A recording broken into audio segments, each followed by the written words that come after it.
জনপ্রিয় চলচ্চিত্র অভিনেতা সালমান শাহর মৃত্যুর পর বুকের ভেতর আগুন ছবিতে তার স্থলাভিষিক্ত হয়ে চলচ্চিত্র যাত্রা শুরু করেন ফেরদৌস আহমেদ। একদিন স্বপ্নের দিন বেদনার বর্ণবিহীন এ জীবন। তিনি চলচ্চিত্রে অভিনয়ের মাধ্যমে জাতীয় চলচ্চিত্র পুরস্কার সহ আরো অনেকগুলো পুরস্কার জিতেছেন। সালমান শাহর অকাল প্রয়াণে চলমান বেশ কিছু চলচ্চিত্রের কাজ বন্ধ হয়ে যায়। এরই মধ্যে একটি চলচ্চিত্র ছিল ছটকু আহমেদ পরিচালিত বুকের ভেতর আগুন চলচ্চিত্রটি। গল্পে কিছুটা পরিবর্তন করে অসমাপ্ত কাজ শেষ করার উদ্যোগ নেন ছটকু আহমেদ, আর এভাবেই ফেরদৌস চলচ্চিত্রাঙ্গনে পরিচিত হয়ে ওঠেন।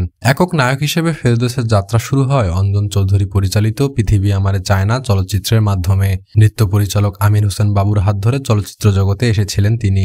আমির হোসেন বাবু পরিকল্পনা করেছিলেন নৃত্য বিষয়ক একটি চলচ্চিত্র পরিচালনা করবেন। ছবির নাম হবে নাচ ময়ূরী নাচ।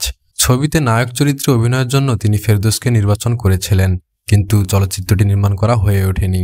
বাসু চ্যাটার্জির হঠাৎ বৃষ্টি ছবি দিয়ে ফেরদৌস জনপ্রিয়তা ও পরিচিতি অর্জন করেন। এরপর তিনি মৌসুমী, শাবনূর, পপি, পূর্ণিমা সহ সকল শীর্ষস্থানীয় চিত্রনায়িকাদের সাথে কাজ করেন। চলচ্চিত্রে অভিনয়ে দেশের গণ্ডি পেরিয়ে কলকাতার চলচ্চিত্রে অভিনয় করে জনপ্রিয়তা অর্জন করেন তিনি। বলিউডের একটি চলচ্চিত্রে অভিনয় করেছেন ফেরদৌস, ছবির নাম মিট্টি। চলচ্চিত্রে অভিনয়ের আগে ফেরদৌস একজন র্যাম্প মডেল হিসেবে কাজ শুরু করেছিলেন। আন্তর্জাতিক খ্যাতিসম্পন্ন ফ্যাশন ডিজাইনার বিবি রাসেলের হাত ধরে র্যাম্প জগতে যাত্রা শুরু করেন ফেরদৌস। 90 দশকের শুরুতে বেশ কিছু বড় ফ্যাশন শোর র্যাম্পিংয়ে অংশ নিয়েছিলেন ফেরদৌস। বর্তমানে চলচ্চিত্রের পাশাপাশি বিজ্ঞাপনের মডেল হিসেবেও কাজ করছেন তিনি।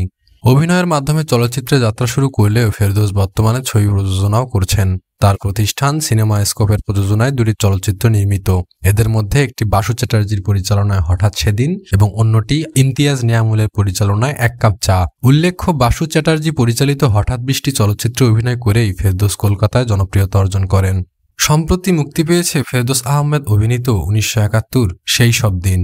সিনেমাটি মুক্তির পর দেশ বিদেশে দারুণ প্রশংসিত হয়। এর বাইরেও মুক্তির অপেক্ষায় রয়েছে তার প্রায় হাফ ডজন সিনেমা। পাশাপাশি বেশ কয়েকটি সিনেমার শুটিং নিয়েও ব্যস্ত রয়েছেন তিনি। তুমুল ব্যস্ততাকে সঙ্গী করেই ক্যারিয়ারের 25 বছর পার করে ফেলেছেন ফেরদৌস।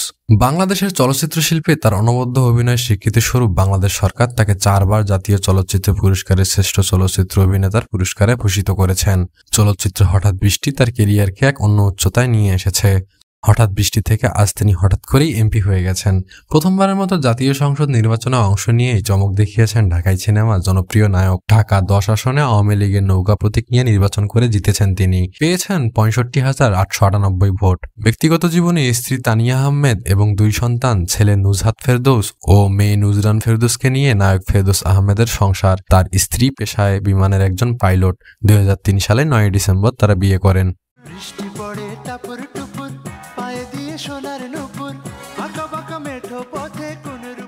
আজ এতটুকুই।